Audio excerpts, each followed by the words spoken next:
Hello बच्चों, आज हम प्रेजेंट इंडेफिनिट के नेगेटिव सेंटेंसेस बनाना सीखेंगे। पिछले सेंटेंसेस में हमने अफर्मेटिव सेंटेंसेस सीखे थे। अफर्मेटिव सेंटेंसेस होते हैं जो सिंपल सेंटेंसेस होते हैं, जिसमें कोई भी नेगेशन नहीं होता है, वो अफर्मेटिव सेंटेंसेस होते हैं। आज हम नेगेटिव सेंटेंसेस में कैसे ट्रांसफॉर्म करते हैं, कैसे चेंज करते हैं, ये सीखेंगे। तो अगर हम ये कहें कि मैं स्कूल जाता हूँ, तो ये अफर्मेटिव सेंटेंस है। लेकिन जब मैं ये कहूँ कि मैं स्कूल नहीं जाता हूँ, ठीक है, तो ये नेगेटिव सेंटेंस है। तो आई गो टू स्कूल जो है, इसका अफर्मेटिव ट्रांसलेशन है। और इसको नेगेटिव बनाने के लिए इसका रूल ये है बच्चों कि अगर सब्जेक्ट सिंगुलर है, ठीक है, अगर सब्जेक्ट सिंगुलर है तो रूल ये होगा कि सब्जेक्ट प्लस डज नॉट और फिर वर्ब की फर्स्ट फॉर्म, वर्ब की फर्स्ट फॉर्म और ऑब्जेक्ट, ये आएगा, ठीक है। और अगर सब रूल नंबर 1 और रूल नंबर 2 है कि अगर सब्जेक्ट जो है आपका प्लूरल है तो सब्जेक्ट के बाद डू नॉट, वर्ब की फर्स्ट फॉर्म प्लस ऑब्जेक्ट। अगर आप ऑब्जेक्ट ज़्यादा है तो ऑब्जेक्ट 1 2 3 करके बढ़ाते जाइए, ठीक है। तो एक बात ये ध्यान रखनी है कि जब किसी सेंटेंस में डू नॉट या डज नॉट, डू या डज लग जाता है तो उसके बाद first form of the verb आती है हमेशा हमेशा, ठीक है।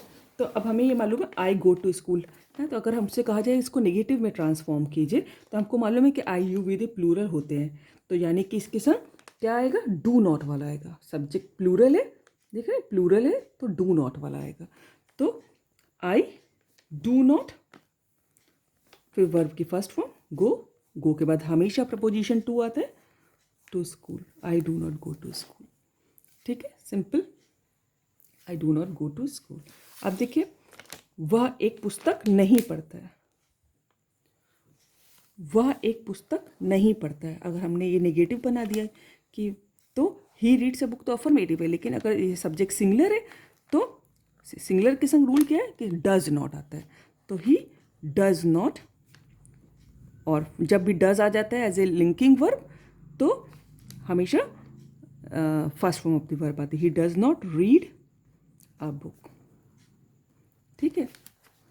अगर आपको डायरेक्ट सेंटेंस मिले ही रीड्स अ बुक तो आपको मालूम है कि यहाँ से आप पहचान लेंगे कि वर्ब में एस या इस लगा और बीच में कोई लिंकिंग वर्ब नहीं है, तो इसका मतलब ये प्रेजेंट इंडेफिनिट टेंस की बात हो रही है। क्योंकि सिर्फ दो ही टेंस ऐसे होते हैं कि जिसमें लिंकिंग वर्ब नहीं आता, एक प्रेजेंट इंडेफिनिट और पास्ट इंडेफिनिट। अगर ये पास्ट इंडेफिनिट होता है तो second form of the verb होती, ठीक है। He does not read a book. अगर ये देखिए कुत्ते भौंकते हैं, ठीक है, तो हमें डॉग्स प्लूरल है तो डॉग्स है, सब्जेक्ट रखा, उसके बाद डू नॉट, सब्जेक्ट प्लूरल है तो डू नॉट बार्क, वर्ब की फर्स्ट फॉर्म। डू या डस के बाद अगर as a linking verb do does प्रयोग हो रहा है तो हमेशा वर्ब की फर्स्ट फॉर्म आती है। सूर्य पूरब से निकलता है, the sun rises in the east. तो अगर हम ये कहें कुत्ते नहीं भौंकते हैं ना, तब नेगेटिव बना।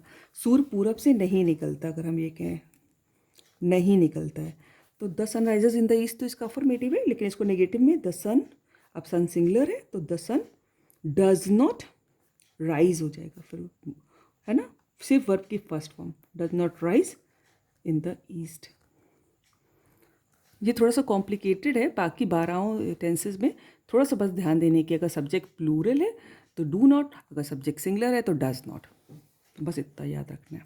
और अफर्मेटिव सेंटेंस में अगर सब्जेक्ट सिंगुलर है तो वर्ब की फर्स्ट फॉर्म में एस या यस, अगर प्लूरल है तो सिर्फ वर्ब की फर्स्ट फॉर्म। अगला देखिए, वे गाना गाते हैं, तो वे गाना नहीं गाते हैं, हमने नेगेटिव बना दिया।